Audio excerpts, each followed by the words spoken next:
¿Qué tal? Bienvenidos a la práctica desarrollada 4 sobre regresión de Poisson.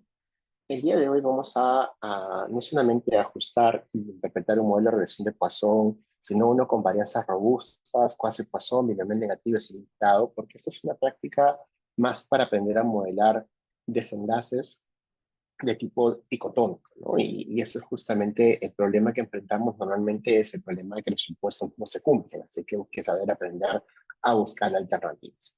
Pues como un primer paso siempre es importante, sobre todo porque vamos a trabajar con nuestro folder de trabajo, actualizar nuestro directorio. Y lo primero que queremos es correr el comando getwd para tener el dato de dónde está alojado nuestro archivo con la base de datos. Y reemplazamos esta línea de código, todo lo que está entre comillas, ¿no? Al hacerlo, vamos a configurar nuestro computador y va a reconocer nuestro folder de trabajo. Y esto lo podemos verificar porque en este folder de trabajo tenemos todos estos. Acto seguido, y por favor nunca se olviden de instalar los paquetes, porque yo he tenido varias consultas al respecto de por qué no corre una que otra cosa. Y nuevamente, Quarto tiene una ventaja, RStudio tiene una ventaja, te avisa qué paquetes te faltan de los que están en tu código. Entonces ustedes abren su archivo y tienen en la parte de arriba un mensaje que dice, oye, estos paquetes te faltan instalar, ¿quieres instalarlos? Denle sí, y eso les va a ahorrar tener que correr todos estos paquetes, ¿de acuerdo? Una vez instalados, tienen que cargarlos. Entonces, carguemos los paquetes con los que vamos a trabajar el día de hoy y noten las alarmas, ¿no? Las alarmas son alertas con respecto a actualizaciones, dónde se está copiando, qué paquete está desactualizado, actualizado. Entonces, no, nunca las ignoren. Esto se va renovando de manera regular porque R sigue evolucionando y se va actualizando. El estudio de caso con el que vamos a trabajar es el estudio de Depp y Trivedi del 97. Estos analizaron 4.406 personas de 66 años o más que estaban cubiertas por el programa de seguro Medicare en los Estados Unidos. Los datos fueron obtenidos originalmente de la Encuesta Nacional de Gastos Médicos en el año 1987-88. Están disponibles en el archivo de datos del Journal of Economics.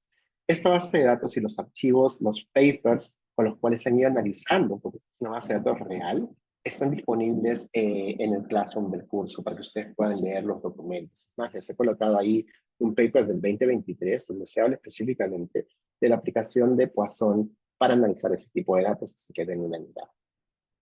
El desenlace que vamos a trabajar el día de hoy es la cantidad de atenciones médicas recibidas por cada paciente, y los predictores de interés van a ser hospitalización, número de estancias hospitalarias, health, que es el estado de salud percibido como pobre, promedio o excelente, el número de enfermedades crónicas, que es non-crom, el estatus socioeconómico, que es CES, género masculino como la categoría de interés y femenino como la categoría de referencia, School, que es el número de años de educación, y Previns, que es el indicador del seguro privado dicotomizado como positivo.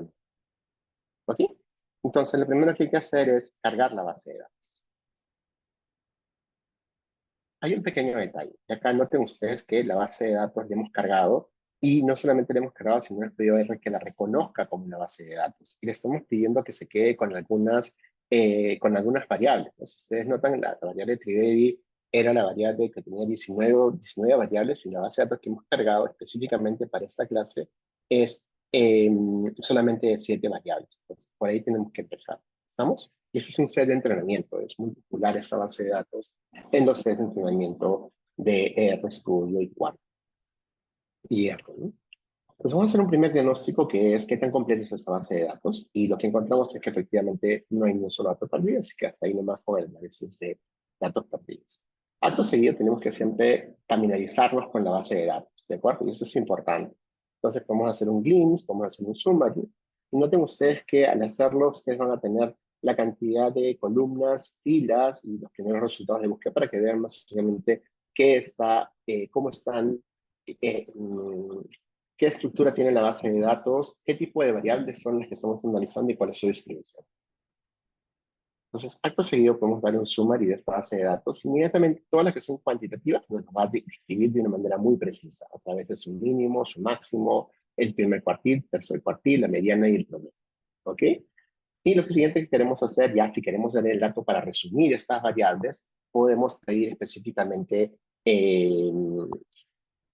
los estadísticos que nos van a ayudar a resumirlo. Entonces, la pregunta siguiente sería, ¿cuál de estos vas a utilizar? ¿No? Y por un tema eh, de, de por un tema de orden, vamos a enseñarles cómo se hacen todo. Bueno, entonces, este chunk es para que justamente ustedes sepan calcular el promedio, la desviación estándar, la mediana, el rango cuantílico y el rango de valores. Podemos incluso pedir una tabla de estos resultados, y no solamente eso, sino que podemos explorar con mucho mayor detalle todas estas estadísticas. Entonces, en este caso en particular, ese dato nos interesa, y esa es una forma muy astuta de aprender a tabular y a hacer un análisis ejecutivo de estos resultados. Vamos a aprender cómo recategorizar, ¿de acuerdo? En este caso en particular, vamos a coger esa variable OFT, que tienen que recordar qué cosa es, porque la memoria es frágil, y esto es la cantidad de atenciones médicas recibidas por cada paciente, ¿de acuerdo? Entonces vamos a clasificar, categorizarlas y convertirlas en una variable de tipo politómica.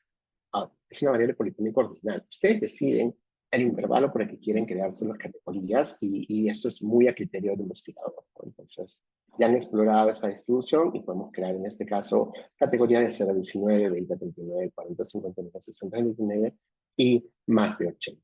Esa última categoría, por esa distribución, yo las combinaría, ¿no? Y haría que sea de 60 más. ¿Okay? Pero solamente eso es a criterio del investigador, y ustedes son libres de escoger las categorías que quieran combinar. Vamos a aprender a hacer histograma con estos datos. Y en este caso, esta es la distribución completa, ¿no? Es el número de visitas al consultorio médico, esto es la frecuencia, y como ustedes claramente pueden observar, este es un dato de conteo que tiene una distribución de tipo Poisson. En este caso, ni siquiera es Poisson. Ojo que eso sería como que una curva invertida, ¿no? Esto claramente es una distribución que ustedes pueden normalizar si desean, utilizando alguna transformación. Entonces, de inicio ya tienen una idea de que esta data se puede analizar con diferentes tipos de modelo, ¿no? La pregunta del millón es: ¿qué modelo ajusta mejor estos datos? ¿De acuerdo? Entonces vamos a preparar algunas transformaciones. ¿Ya? Ustedes son libres de intentar otras. Cuando ustedes transforman variables, ¿ok? Es importantísimo que ustedes decidan a priori cuál va a ser su intervalo. En este caso estamos hablando de decir, vamos a transformarlo de 0 a 10 entre 10, ¿ok? Entonces vamos a con nosotros decir literalmente que estamos escogiendo que esto lo transforme en base 10. Así. Vamos a visualizar estas transformaciones.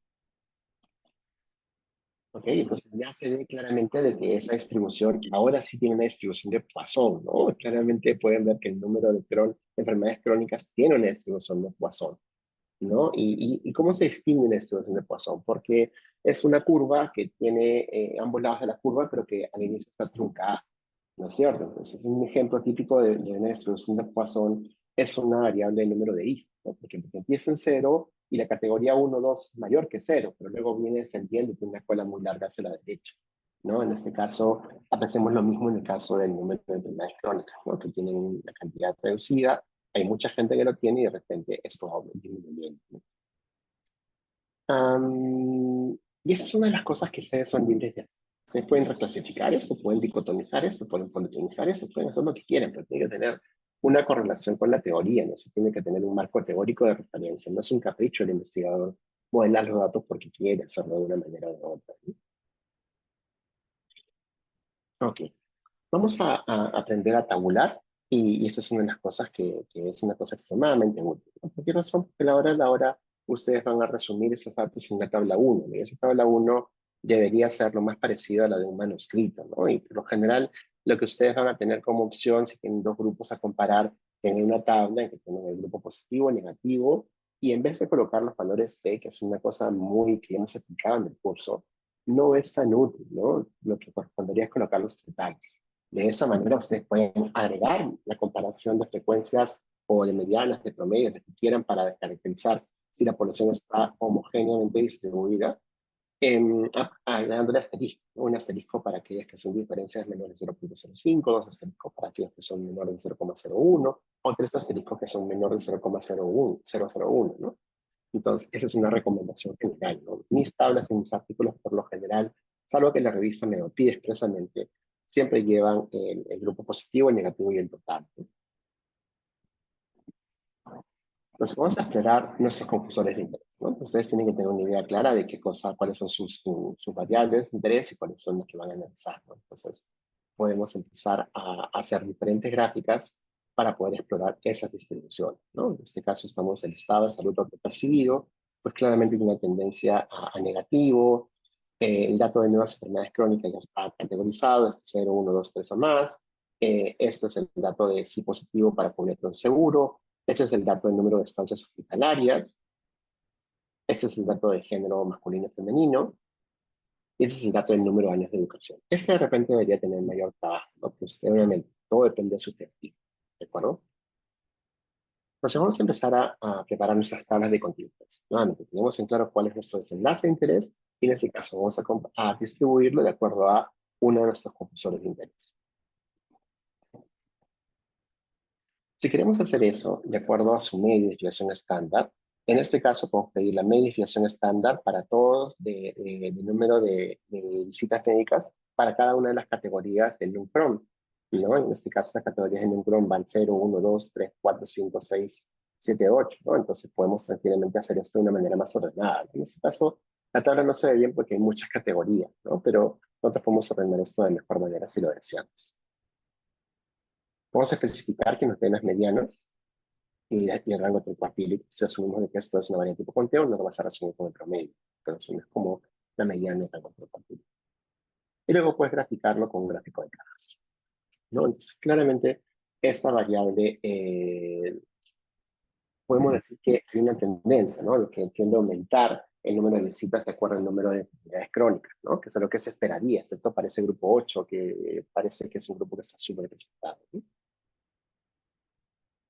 Entonces, para empezar, podemos correr un análisis de correlación. Este análisis de correlaciones, nuevamente, las comparaciones bivariadas tienen la gran limitación de que pueden estar sesgadas por un sesgo de confusión. Por eso es que las tratamos de manera tan exploratoria, ¿no? En el pasado, muchos investigadores se tenían aquí, ignoraban el sesgo de confusión o la necesidad de aplicar un modelo multivariado y se enseñaba mucho, ¿no? Cada una de las pruebas que eran muy cargosas de los cursos de estadística, que te aprendas hasta el último detalle de cómo hacer una comparación de promedios, de proporciones y todas las otras variantes de pruebas que existen. Pero ya esto ha cambiado hace más de 50 años, ¿no? Y verdaderamente hace más de 50 años. Entonces, es un poco ocioso detenernos en donde no hay variable. Ya sabemos que es puramente exploratorio y que siempre tenemos que avanzar, salvo que estemos haciendo un análisis de un ensayo clínico controlado autorizado, bien hecho, que los grupos sean perfectamente comparables. Ahí recién, y aún en ese caso, tú haces un análisis variado escondiendo los valores P y solamente marcándolos con asterisco en la tabla 1, que es decirle al lector de que efectivamente tus dos grupos están perfectamente comparables, excepto por la exposición de interés. Nada, puedes hacer análisis de regresión con la librería Gigal y te va a salir un gráfico muy bonito. Changing discontinuous to up. Ese es el Gigal es muy bestia, ¿ok? Y un análisis tan grosero como esto, pues básicamente se va a morir un poco porque hay algunas variables que no son fáciles de computar, ¿no? Y este es un gráfico, es muy denso. Este comando de Gigali es muy denso, por eso es tan popular, ¿no? Te va a dar las correlaciones para aquellas que son continuas con continuas, pero no te va a dar los valores para los que son eh, continuas con proporciones, ¿no? Números cuantitativos con categorías.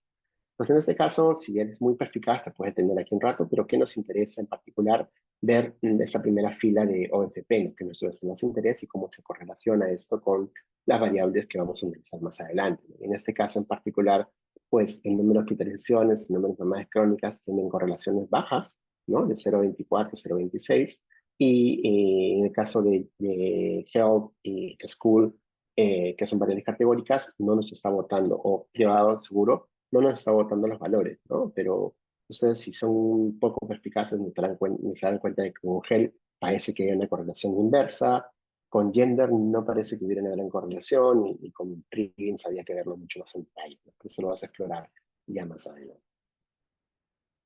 Entonces, vamos a aprender a analizar datos de tipo contexto, ¿no? Y perdonen por el error al inicio de la clase. Esto es una práctica de análisis de datos de tipo contexto. Entonces, vamos a correr un primer análisis con nuestro modelo en el cual nosotros decimos, ¿no? Nosotros tenemos ahora eh, todas las variables, ¿de acuerdo? Y esto es una cosa muy a lo bestia, ¿no? O sea, nosotros tenemos una base de datos muy, muy bonita para jugar y lo que nos intentamos hacer es, en este caso, ¿qué decimos, no? La pregunta es, ¿están asociadas o no están asociadas? Ahora, es una base de datos con un poder enorme, ¿no? Son 4.406 observaciones, no es una base de datos pequeña, ¿no? Entonces, ¿qué sucede aquí? Que tenemos de nuestra parte el poder de los números. Por eso es que este modelo es un modelo que ajusta muy bien y que todas las variables son significativas. Ahora habría que ver qué magnitud, ¿no? Y esa es una de las cosas, ¿no? Entonces, nada, es una forma muy exploratoria de empezar. Una vez que hemos corrido nuestro modelo con todas las variables, lo que te corresponde hacer es interpretar. ¿Ok? Entonces vamos a transformar ese modelo de Poisson, vamos a exponenciar sus coeficientes con su intervalo de confianza, y lo que queremos es ver cómo están esos IRR. ¿Ok? Y aquí apreciamos claramente, ¿no? De que hay factores de riesgo, factores de protección, y la forma como interpretamos estos IRR es muy importante, ¿no? Acuérdense que son razones de tasas de incidencia, ¿no? Entonces tienes en el lado de arriba la tasa de incidencia del desenlace de interés en los expuestos comparado con los no expuestos. O si es una variable continua, por incremento en una unidad. Pero tienes que agregar el apellido, pues este es un modelo multivariado, y eso es algo que se han olvidado muchos en la evaluación anterior cuando interpretaban las magnitudes de asociación en modelos bivariados. Jamás te puedes olvidar del apellido, porque es lo único que hace la diferencia entre interpretar una magnitud de asociación de un modelo multivariado con respecto a uno bivariado. No hay otra, el valor va a ser muy parecido, la interpretación va a ser igual. El problema es que si tú no le agregas el apellido, está diciendo que viene de un modelo bivariado, pero si le agregas el apellido, entonces sí está diciendo que viene de un modelo multivariado. Si interpretemos en este caso el IRR de hospitalización. En este caso decimos es 1.18. Entonces, ¿qué podemos decir al respecto? Que la tasa de incidencias de los expuestos entre aquellos y hospitalización depende de qué distribución tenga, ¿no? Por eso tienes que tener en cuenta qué tipo de variable es hospitalización. Y eso lo tienes que tener súper claro desde el inicio, ¿no? Entonces, en este caso, hospitalización es el número de estancias hospitalarias. Te estás modelando un conteo en función a otro conteo, ¿de acuerdo? Entonces, para interpretarlo, tienes que tomar en cuenta los incrementos en una unidad. Entonces, hagamos eso. Entonces, lo que decimos en este caso es de que la tasa de incidencias se incrementa por cada incremento en una unidad de las visitas hospitalarias, se incrementa 1.18 veces entre los expuestos comparados con los no expuestos, independientemente de los valores que puedan tomar las variables Health Poor, Health Excellent, Non-Crom, Gender Male, School y Prime Yes. Y ese es el apellido, ¿de acuerdo? Entonces, independientemente del valor, hay una frase que algunos de ustedes utilizó en el examen que es ajustado por los confusores del modelo. Ya, eso es una licencia válida, ¿ok? No es una licencia que esté mal. Ya te obliga a mirar el modelo, ¿no? Pero dígalo tal cual, ¿no? Ajustado por tal, porque ahí está diciendo para todos aquellos que tienen el mismo valor de percepción de salud, de número de enfermedades crónicas, de si es varón o mujer, si viene por el colegio privado público, si viene por el privado, etcétera, etcétera. Entonces, por eso esto es importantísimo. ¿Ok? Tiene seguro privado. Perdón. Lo siguiente que vamos a tener que probar es si este modelo de Poisson es un modelo que es una buena alternativa para esto, ¿cierto? Ya lo ajustamos, ¿no? No hay más que hacer aquí, es todo, todas las variables todas son significativas. ¿Qué tienes que hacer? Nada, tienes un buen modelo, ¿no? Tienes que evaluar el modelo. Y empezamos a hacer nuestro análisis de por regresión, ¿no? En este caso en particular, una primera cosa que tendríamos que haber hecho, ¿qué cosa es? Evaluar la banda de ajuste del modelo. ¿No? Pero el modelo no va a cambiar porque todos son ajustes, ¿no? No estás decidiendo si metes una variable más, entonces te puedes quedar con esto, ¿no? Pero sí es importantísimo evaluar la sobredispersión. Pero si evaluamos la sobredispersión, tenemos lo siguiente. Recordamos, la hipótesis de un análisis de sobredispersión es que es equidisperso. Si tu valor sale menor de 0,05, rechazas equidispersión y concluyes que hay sobredispersión. En este caso, el valor P sale 2.2 por el a menos 16. Es pequeñísimo, son 16 ceros y 2.2. Entonces, rechazas categóricamente la hipótesis de dispersión y concluyes que hay sobredispersión. Por esa razón, Poisson no es un buen modelamiento para estos datos. ¿Ok? Entonces, ¿aquí qué tenemos que hacer? Pues nada, aprender a modelar datos de conteo que están sobredispersos. Una primera alternativa que vamos a enseñar es usar varianzas robustas. ¿Qué hemos dicho que son las varianzas robustas? Es una herramienta para que en vez de reportar IRR, reporte razones de prevalencia, ¿no es cierto? Entonces puedes calcular los exponenciales penalizando los intervalos de confianza por esa bondad de ajuste robusta. Entonces, ¿qué cosa es? ¿Cuál es el truco? El modelo es exactamente igual, solo que el intervalo de confianza lo vas a penalizar. Y si ustedes son perspicaces, se van a dar cuenta de que estos valores lo que hacen que el intervalo sea mucho más ancho, ¿no? Y tengas menos poder reducido para encontrar diferencias. Por eso es que acá desaparece un asterisco en el caso de gender mail, ¿no? En el anterior estaban todos con 3 asteriscos, ¿no? ¿De acuerdo? Estás penalizando ese intervalo de confianza. Algo ha pasado ahí, ¿no? No es que sea vuelta significante, pero ya tenemos un resultado interesante, ¿no? Otra cosa que puedes intentar hacer, y esto es una cosa que vamos a aprender ahora, es como correr modelos de Poisson, binomial negativas, por inflado, porque las 3 alternativas, tú no tienes idea cuál es una mejor alternativa, pero las 3 son alternativas propuestas para modelar datos de conteo que están sobre dispersos. Entonces tienes que valorarlas todas a la vez, ¿no? Entonces en este caso, córrete un modelo de Quasi-Poisson, ¿no? Y nuevamente, eso está sin exponenciar los coeficientes, ojo.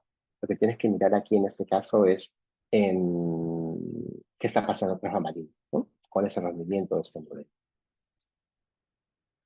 Vamos ahora a empezar a analizar justamente qué tan buen ajuste tiene este modelo con respecto a los resultados, ¿no? Y en este caso, este es un análisis diagnóstico, ¿no? En este caso, necesitamos ver si efectivamente se cumplen o no, si este modelo es una mejor alternativa, ¿no? Entonces, tú puedes evaluar diferentes cosas. En este caso en particular, empezando por arriba a la derecha, estamos poniendo los residuos versus los residuos observados, ¿no? ¿Y qué queremos evaluar acá? Si hay esa homocedasticidad, ¿no? Si todo está distribuido alrededor de esa línea de regresión, ¿no? Y podemos apreciar en este caso que no necesariamente es el caso, ¿no? Es más, si aplicamos el gráfico de residuos, claramente vemos que hay una curva que se está saliendo, ¿no? Entonces, este modelo no es como que está ajustando bien nuestros resultados, ¿no? En el gráfico de la derecha, que es obviamente esta alternativa para evaluar la sobredispersión, pues claramente tú puedes apreciar que los datos están sobredispersos.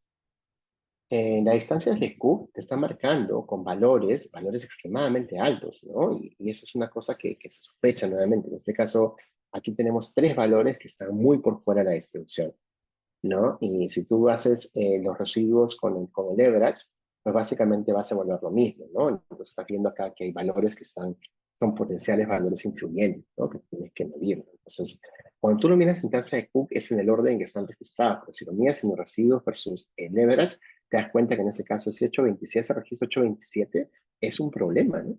Y el otro registro, el 1573, es como que está saliendo en el medio de todo, y el 1522 está en el otro extremo. Entonces, ese análisis de distancias de Cook te está diciendo, oye, tienes 3 problemas, tienes uno en las 2 colas y uno en el medio, ¿no? Entonces, esa es una forma de hacerlo. Y el gráfico de las distancias de Cook con el Everest te está diciendo, oye, claramente ese 827 es un problema, hay que evaluarlo, ¿no? Entonces, pensemos 2 valores potenciales negativos, 1522, el 1573. Yo diría 13, yo también agregaría el 827. Veamos una regresión binomial negativa. En este caso, todos son significativos, ¿no? Una cosa que sí vamos a empezar a calcular es a tomar en consideración es el acaique. Recuerden que el acaique es una forma muy general de poder comparar modelos de diferente distribución, ¿no? Y lo que hace el modelo es penalizar por la cantidad de parámetros en el modelo y también por el cálculo de la razón de verosimilitud. ¿Qué tan comparables son el acaiques entre modelos? Eso sí tiene 2 bemoles. Algunos autores dicen que sí, otros autores dicen que tienes que hacerlo con mucha reserva. Personalmente, yo les recomiendo lo segundo. Tienen que hacerlo con mucha reserva. Am, ¿Qué pasa con los IRR estimados por el modelo de regresión binomial negativa? Por ejemplo, el que habíamos visto nosotros. ¿Cuál habíamos visto anteriormente? Era el OSPI, ¿no? Que es el número de visitas. ¿Cuánto nos salía? 1.18, ¿no? En este caso nos está saliendo 1.24, ¿no? Entonces, la estimación de ese IRR de acuerdo a un modelo de regresión binomial negativa es distinto, ¿no? Entonces, ¿cómo se interpretan estos valores? Bueno, acá les he colocado la interpretación para Health, ¿no? Porque ya lo hemos hecho con el otro. Entonces, Health tiene 3 categorías, ¿no? Entonces, tienes ahí, por lo pronto, 2 coeficientes para Health. El Health Poor versus Poor Excellent, y tienes que acordarte cuál es la anterior categoría. La memoria es súper frágil, así que no se extrañen, no sientan vergüenza en regresar sobre su código y regresar a la anotación donde ustedes se han tomado el trabajo de dejar por escrito estas categorías, ¿no? En este caso, Health se interpreta de la siguiente manera. Tienes pobre, que es poor, average, que es promedio, y excellent, que es excelente.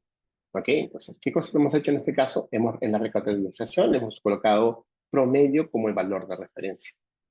¿No? ¿Por qué razón? Porque nos interesa saber qué pasa con los poor y qué pasa con los excellent, que son los dos extremos, ¿no? Eso depende del investigador, nuevamente. ¿Cómo tú categorizas? Si quieres poner 0, 1, 2, eso depende. En este caso, es mucho más interesante visto comparar a poor y excellent con el promedio, ¿no? Porque el promedio es la gran mayoría, una mayor cantidad de datos. Y ese quizás es un buen consejo para todos en general. Cuando tengas una variable politómica, ya independientemente si es ordinal o no, ya hemos visto que no es que cambie gran cosa en la estimación de la maturación.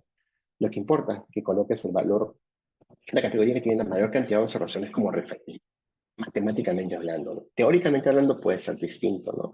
En este caso, ¿qué pasaría, no? Poor debería ser una categoría de referencia promedio y excelente para que vea cierta gradiente, ¿no? Si lo quieres ver de este lado, ¿no? O al inverso, excelente, promedio y bajo, ¿no? Pero ya depende mucho de eso, de qué marco teórico te estás apoyando. ¿Ok? Entonces, en este caso, como nos está calculando Poor y Excellent, sabemos de que la categoría de referencia es promedio. Entonces, y lo que calculamos con la revolución nominal negativa, ¿qué cosa es? Es un IR. Entonces, el resultado para Poor sería el siguiente. El resultado anterior indica que la tasa de incidencia de Held igual Poor es 1.36 veces la tasa de incidencia del grupo de diferencia. En este caso, Held igual al promedio. Asimismo, la tasa de incidencia programa excelente es 0.29 veces la tasa de incidencia para el grupo de referencia. ¿Qué le está faltando a esta interpretación? El apellido, ¿no? Y lo hemos dicho, entonces agreguen el apellido, pues, ¿no? Independientemente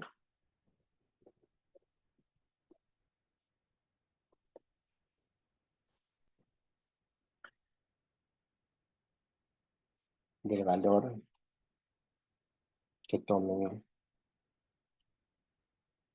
las variables. Y así es lo bonito, ¿no? Las variables. Y puedes listar las variables sin que complicar la vida, ¿no? Cuando dices confusor es un poco más específico, ¿no? En este caso es host, numcrom, numcrom, numcrom como en español. Gender main, school y pride ins, yes. ¿Ok? Esa es la forma correcta de interpretar esos intervalos, porque estamos diciendo que viene de un modelo multivariado con estos compositores ajustados, ¿no? Está siendo muy específico. Si queremos ser un poco más correctos, eso tenemos que haber copiado acá arriba también. ¿Ok? Y esa es la forma de interpretar correctamente esa magnitud de asociación. Hay un truco, y eso sí es una cosa que hemos aprendido cuando hemos leído. Nuevamente, los ajustes y las penalizaciones del modelo te van a dar de alguna manera un mejor ajuste a tus datos. En este caso, con un obstáculo o hurdle, es una mejora de tu modelo de regresión binomial negativa. Es como decir, con varianza robusta, ¿no? Entonces, ese hurdle es un equivalente a una varianza robusta para una regresión binomial negativa. Explicado de la manera más sencilla, si lo quieres. Corre el modelo con hurdle y tenlo como una alternativa más en tu arsenal. Ahora, mira lo simpático de este modelo. Cuando tú haces esas penalizaciones, estás siendo mucho más conservador con tus allá. En este caso en particular esto importa porque en este caso PUR es significativo, pero la categoría PUR de health no. Entonces, en este caso en particular, estás encontrando diferencias entre la categoría promedio versus excelente, pero no en la categoría promedio versus baja de health, ¿no? Y eso es una cosa que es contrastándolo con los anteriores modelos, pues esta es una gran diferencia, ¿no?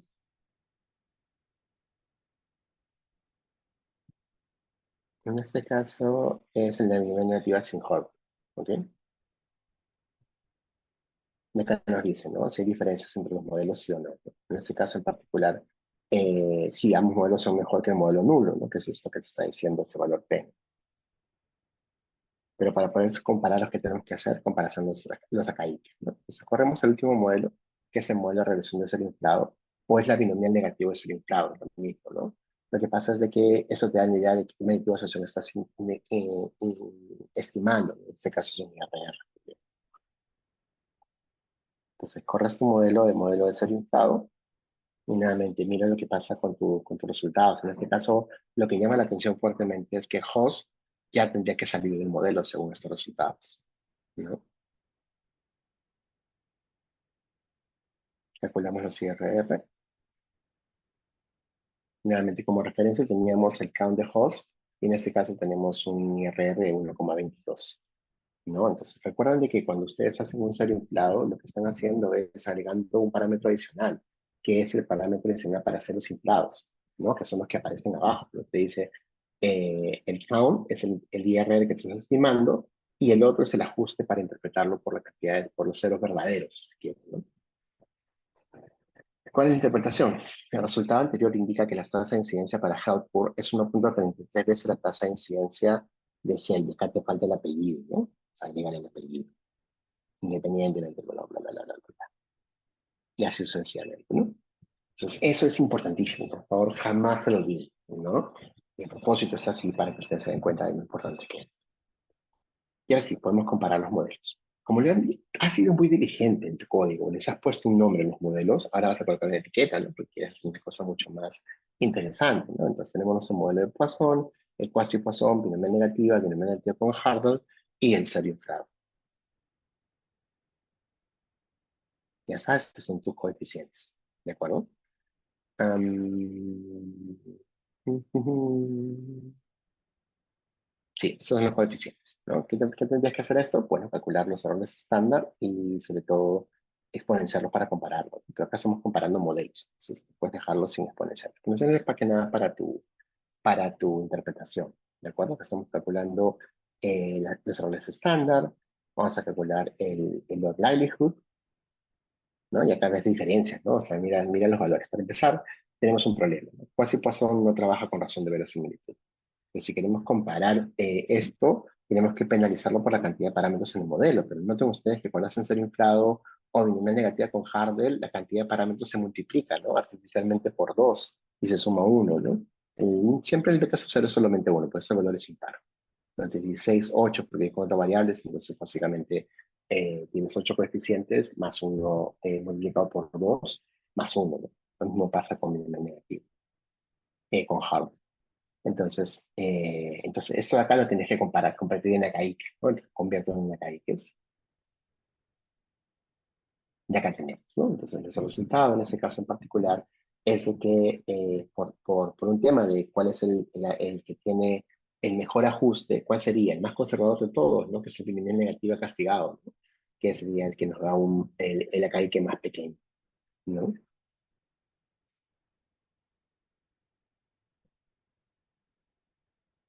Y eso es el conteo de ceros, para que veas el nivel de sobredispersión, ¿no? En este caso, en tu modelo, nuestras oraciones son 683, y en este caso tú estás contando en Poisson 47, en binomio negativa 608, en media con Harder 683, y en serio inflado 709, ¿no?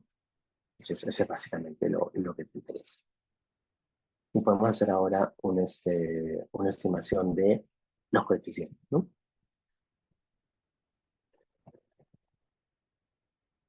Entonces, ¿qué significa todo esto en general? ¿No? Lo que ustedes tienen que tomar en consideración es esto.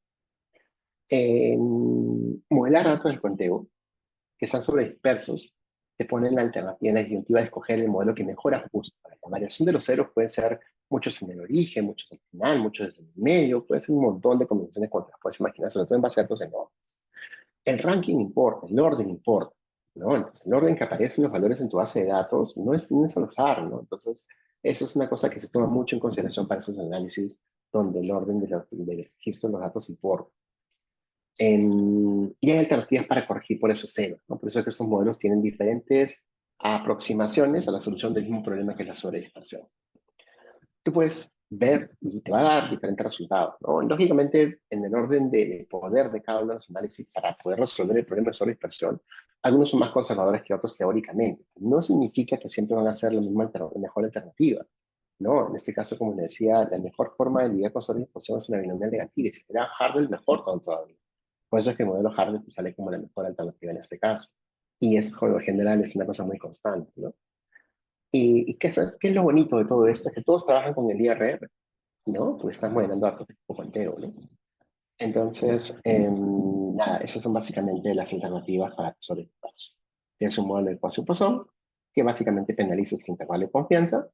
Tienes un modelo de regresión binomial negativa que sí hace algo distinto, que es analizar los enlaces diversos agregando la reducción de Poisson un parámetro adicional para modelar esa sobredispersión, ¿no? Entonces, y encima si le agregas un Hardel, lo estás penalizando aún más todavía, ¿no? Entonces, siempre el Hardel va a ser mejor que en el binomial negativo.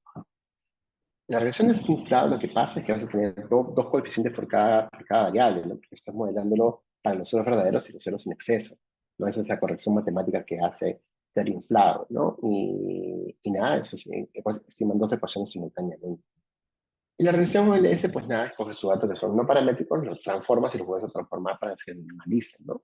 ¿Qué tan útil es eso? Yo siempre me alejo de eso porque es un artilugio muy impopular entre los estadísticos, ¿no? O sea, tú puedes transformar una variable una vez, ya, pero dos veces, complicado. Eso sí, no sabría justificarlo. Personalmente creo que no es una solución correcta. Pero igual, todo depende al final de quién ajuste mejor tus datos, ¿no? Pruébalo como alternativa si lo deseas. ¿No? ¿Qué tienes que tener en cuenta? Una causa común de dispersión excesiva, ¿qué cosa es? Es el exceso de cero. Fantástico. Hasta ahí todo bien, pero no implica de que no haya valores influyentes. Pues ten en cuenta, puede ser tu solución al problema. Si son uno o dos valores influyentes, sácalos y haz un análisis de sensibilidad y a saber qué pasa, ¿no? Si el proceso de generación de datos no permite ningún cero, entonces un modelo truncado en ceros puede ser más apropiado. Un pequeño gran detalle. Los datos de conteo suelen tener una variable de exposición que indica la cantidad de veces que el evento podría haber ocurrido. Esa variable puede incorporarse en el modelo de Poisson con el uso de la opción de compensación, de Harvey, ¿no? El variable de resultado en una regresión de Poisson no puede tener números negativos y la exposición no puede tener cero. Ojo al día, esa es una pequeña condición para ese tipo de datos. Existen muchas medidas diferentes del pseudo R cuadrado.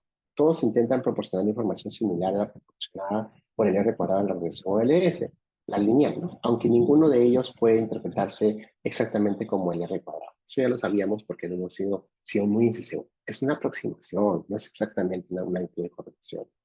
Y la regresión de Poisson se estima mediante estimación de la variación recta, por lo que generalmente requiere un tamaño de muestra muy grande. Entonces, conclusiones. Estás modelando datos de conteo. Prueba sobre dispersión, choquea Poisson. Busca las alternativas. Semi Poisson, binomial negativa, binomial negativa Harden, serio inflado y reducción OLS. Transforma hasta que no. ¿Cuál de ellas va a ser la mejor ajuste del modelo? Depende de tu análisis de bondad de ajuste, ¿no? Entonces lo comparas y calculas acá y que te queda siempre con el menor acá. Ahora, hay resultados como este, porque son relativamente controversiales. ¿Por qué razón? Porque la CAIque no es que hay una dramática diferencia entre la CAIque calculado por binomial negativa con Hardel con el binomial negativa con ser inflado. Perdón, el ser inflado, ¿no? Y ahí viene el detalle, ¿no? Entonces, ¿cuál de los dos cuál es el costo que te pagas? Explícale a alguien que jamás ha escuchado sobre Hardel o ser inflado eso, y quizás eso sea una razón por la cual la binomial negativa sin Hardel sea la mejor alternativa, ¿no? Pero ya es un tema que tienes que casarte con el veneno, ¿no? O sea, cada solución es un problema, ¿no? Y el problema por lo general al hacer tantas transformaciones es la explicación, ¿ok? Entonces, en este caso, nada, tienes un análisis muy sólido y deberías reportar el binomio negativa con Harden sin ningún inconveniente. Y lo interpretas como un IRR, que es fácil. Eso sería todo, chicos. Vamos a parar aquí, pero la recomendación es muy puntual. Lean el artículo te da mucho mayores explicaciones de eso que estamos conversando el día de hoy. Que tengan una excelente semana y nos vemos en la clase sincrónica de hoy a las 8 de la noche. Un fuerte abrazo a todos. Buena semana.